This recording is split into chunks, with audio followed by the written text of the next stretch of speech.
my lighting at home was worse than school. Hi everybody, it's Maddie and welcome back to my channel. Today I thought it would be super fun to do the Do I Have That Other Book challenge since I'm home and I have my bookshelves around. But last time I did this I had a major problem because I have a bookshelf here, I have one behind me, and then there's actually one above my bed behind where this camera is, and it was really difficult for me to film myself like looking for the books as well as actually showing you the books. So we're trying a different setup. I'm hoping that this is gonna work. It means that I have to crouch down on my knees when I want a close-up, so we'll see. It'll be interesting. Okay, so this was a new tag that was created that's very similar to the tag that it was like, do I have this book challenge, and you were supposed to search your shelves and see if you owned the books that they had on the list. What is my hair doing? Anyways, we're gonna see how it goes. Alright, question number 1 is, do you have a book with a fox on the cover or as part of the plot? I don't know if I do. I used to have the book Life After Life by Kate Atkinson, which has a fox on the cover. I'll probably put a picture of it somewhere. But that is actually one of my least favorite books that I've ever read. I really didn't like it. I found like there wasn't a lot of plot and story, so I got rid of it. The question is, do I have any other ones? Let's find out. So I realized when I come down to check out my picture books, you can't see it, so I'm going to bring you down here with me, because I feel like that's most likely where I'm going to be able to find a fox, is within a picture book. I don't have Fox and Socks, damn it, that's technically my brother's book.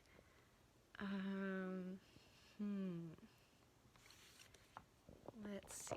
Okay, you're going to sit here while I comb through this shelf.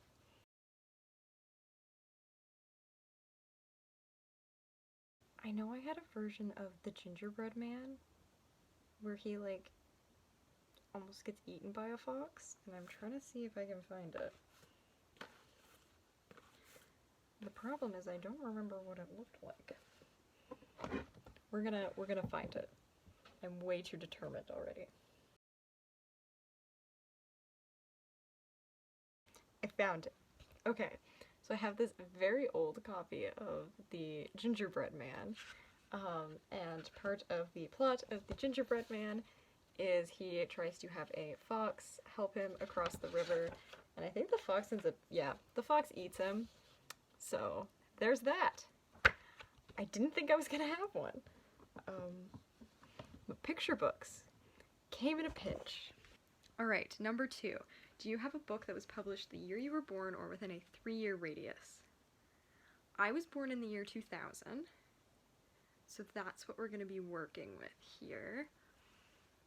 I feel like a lot of the books I have were published after I was born, just because, like, I bought them.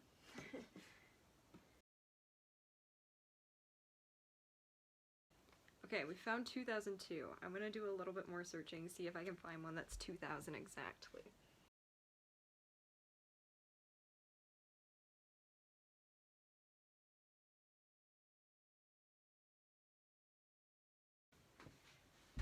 Okay, I found a book that was written, published in the year I was born. It is Harry Potter and the Goblet of Fire. And isn't it radical that we have no idea who published this book? Strange. Yeah, we do not support J.K. Rowling here, but for the sakes of the challenge, I do have one. If we don't want to use that, because screw her, she's a TERF. I do have Coraline, which was published in 2002, so it fulfills the within the 3-year requirement. Next question.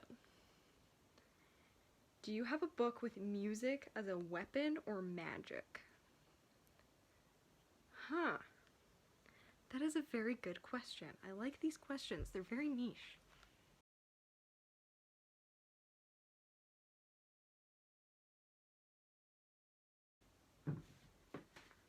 I just found another book with a fox on the front of it. It's Fantastic Mr. Fox by Roald Dahl. Should have thought of that.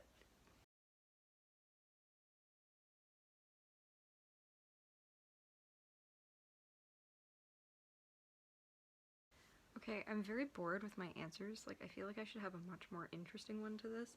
And I know there's a book that I read where the character like plays the violin and there's something about it.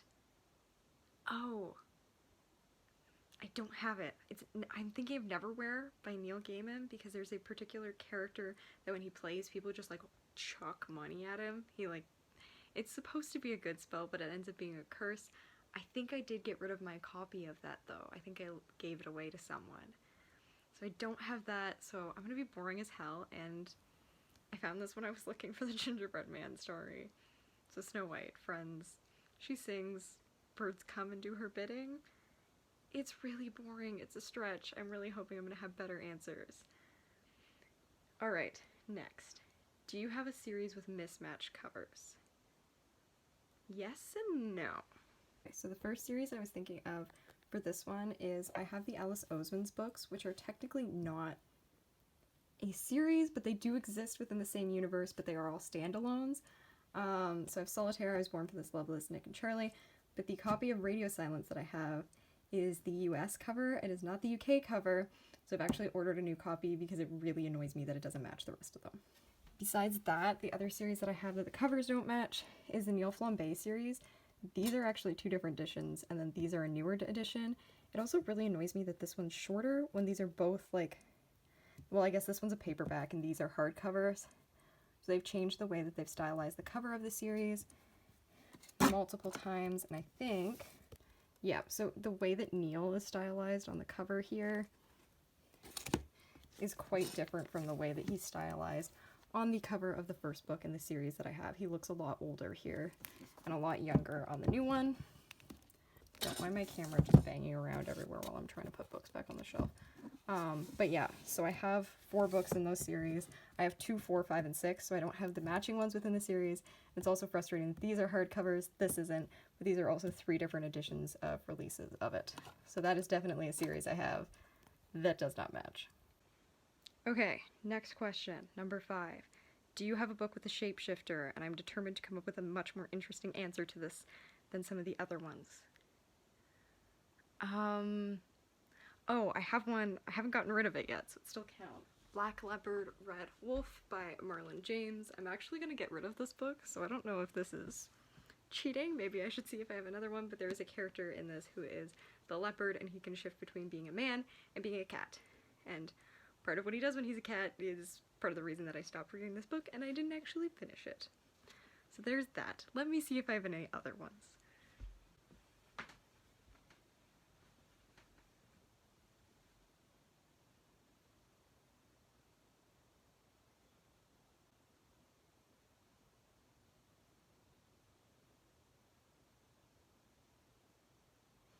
I think that might be the best book I have for shapeshifter. I have a lot of like werewolf vampire-esque books, but I don't know if I have any where the person like specifically can shapeshift forms. I've read a couple horror novels, but I don't own copies of them. So we're gonna leave that with Black Leopard, Red Wolf.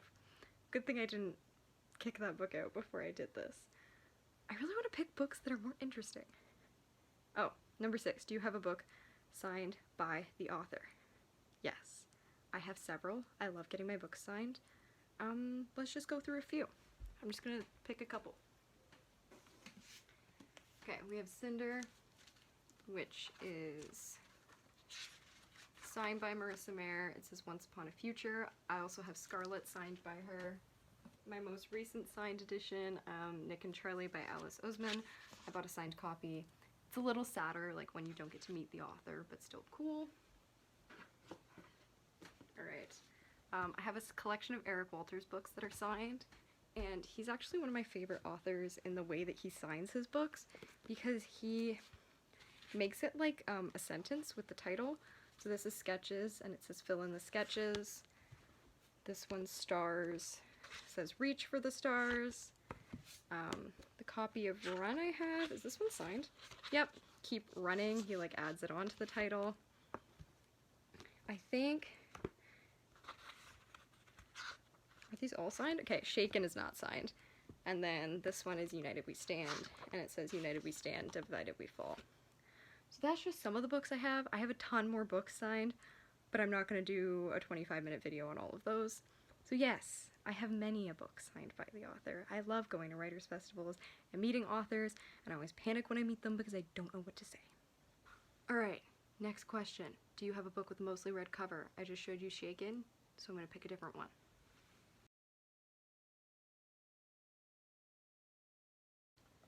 Alright, we are doing Casino Royale, which is by Ian Fleming. This is one of the versions of the classics that they sell at Indigo, and it is mostly red. I have not actually read this book yet. It's on my list. Next, do you have a book between 287 and 306 pages? What specific numbers? This one was hard last time, so we're going to see how it goes this time.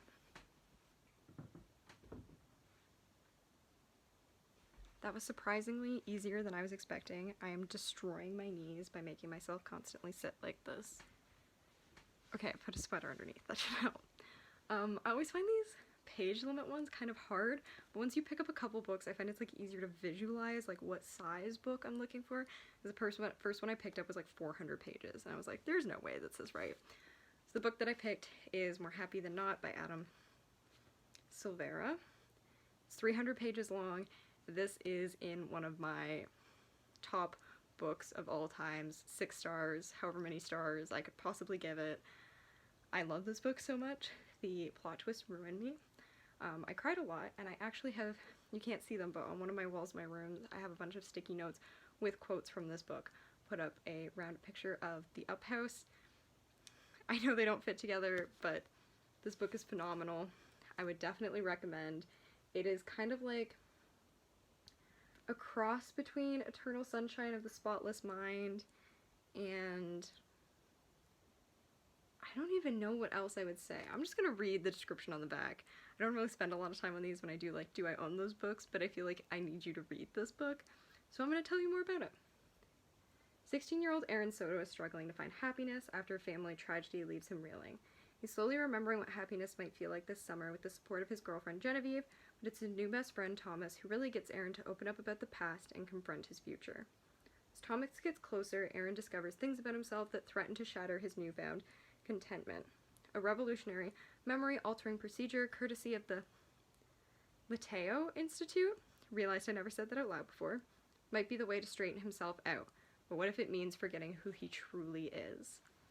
So it's a really great book about grief, loss, memory, and coming to understand yourself, and like what if you had the option to erase a part of your identity that you didn't love? Like, is that the right thing to do, and what are the consequences of this? Love, love, love this book. Can't recommend more highly. Number 9. Do you have a book with a main character who wears glasses? I want to say yes, because I feel like I should, but I also can't think of one off the top of my head, so we'll do some investigating.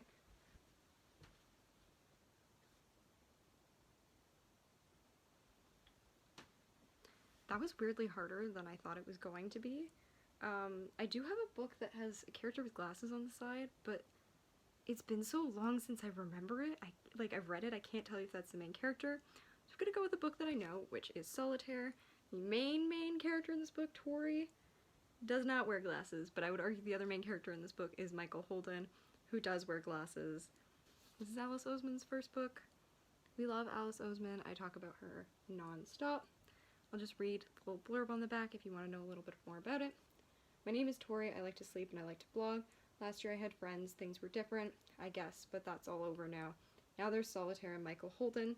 I don't know what Solitaire are trying to do, and I don't care about Michael Holden. I really don't.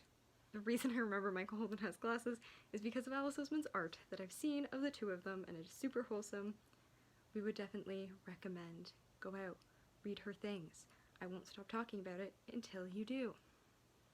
Alright, why am I so out of breath? This isn't physical exercise. Next book.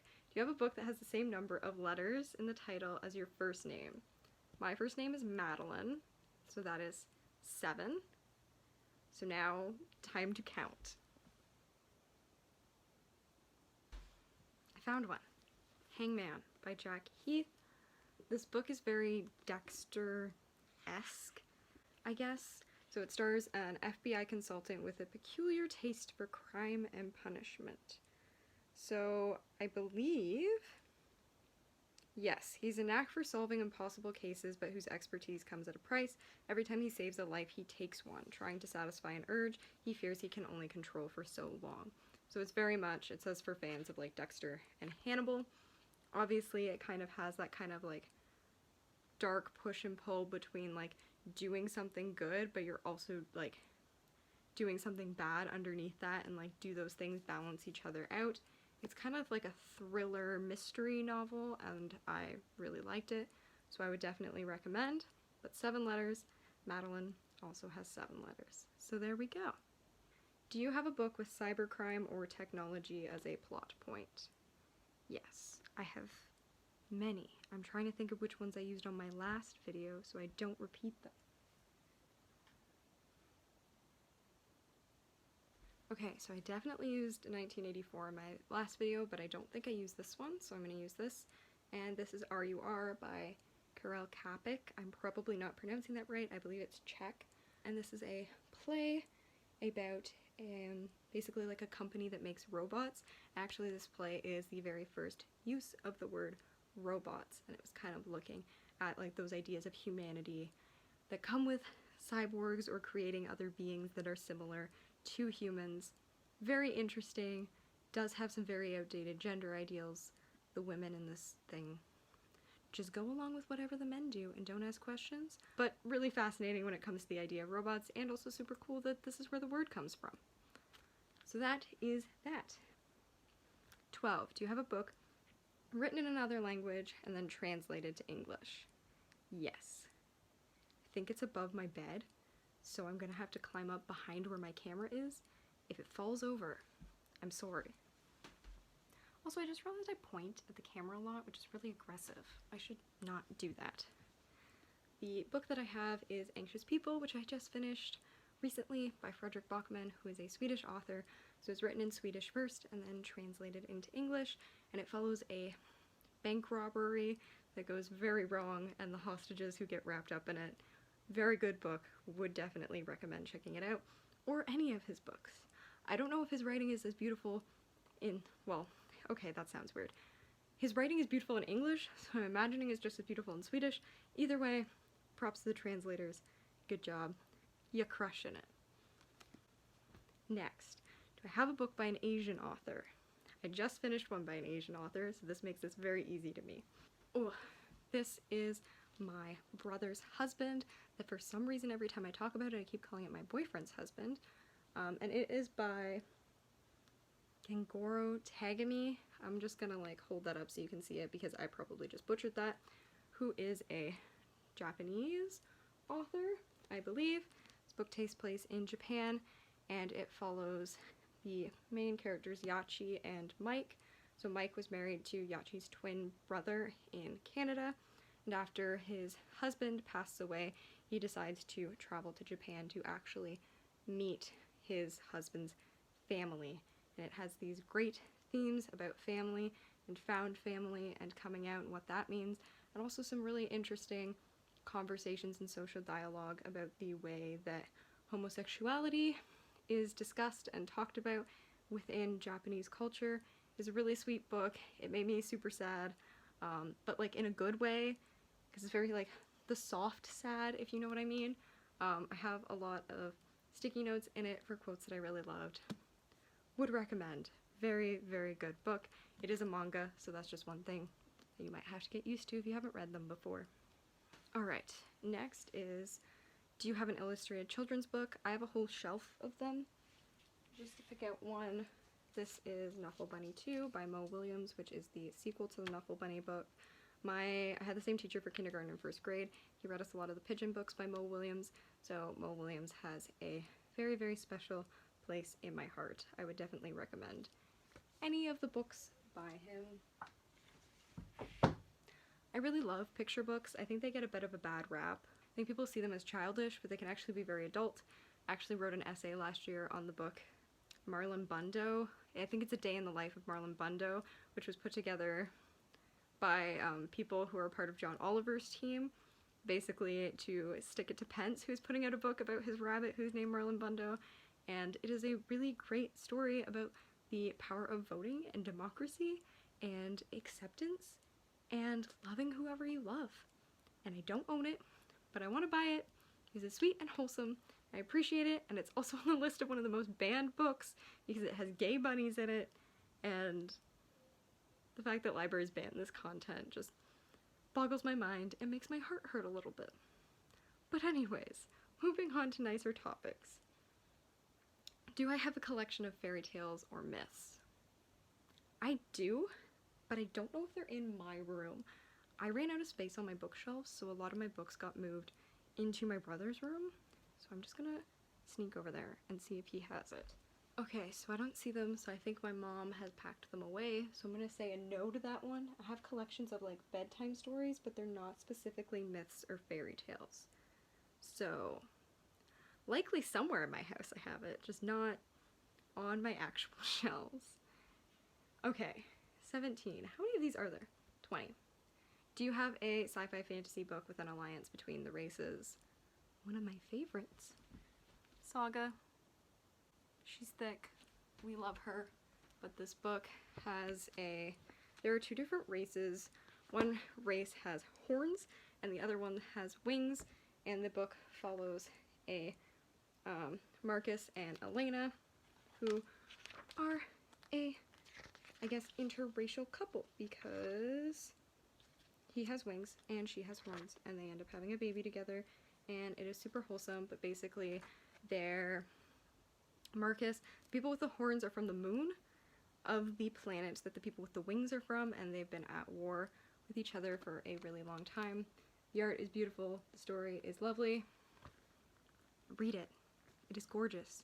And it has super crazy amazing commentary about race and war and violence, sexuality and acceptance, and I love it, and I might write my thesis on it, and I don't know what this voice is, so I'm going to stop talking and move on to the next one. Okay, do I have a book with a narrow front cover, a paperback where the front cover is trimmed slightly shorter than the rest of the book? I know I have one at school. I'm trying to think of if I still have one here. Actually, I guess I did use one already. I wonder if I have any others. Let me see. Okay, I don't think I have any others, so I'm going to reuse this. More happy than not, this is shorter than the inside part. I do also have The Inconvenient Indian. I just don't have it here because I've left it at school, and it is done in the same way. I don't have any particular opinions about this. I kind of get them, I kind of don't. I'm just kind of on them. Do I have a book that includes the first chapter of the sequel? I think so. Let's investigate.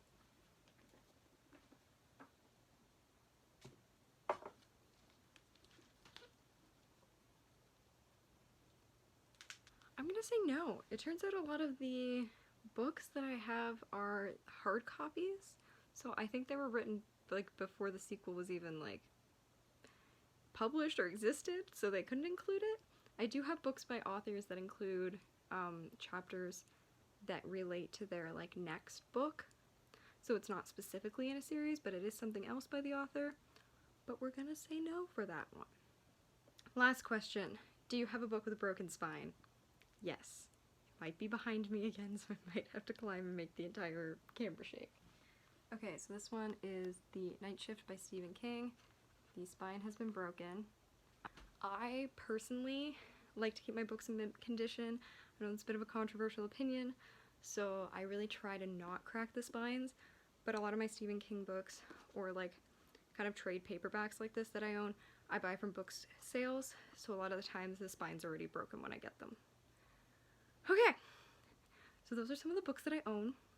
If you like these challenges, you like me doing these tags, leave me a comment down below and let me know. Otherwise, please subscribe to my channel to see more videos, and you can follow my Goodreads to see what I'm reading, my art Instagram, and my blog, which will all be linked down below. Otherwise, I'm working on a vlog for you guys right now. That should be out next week, so I will talk to you then.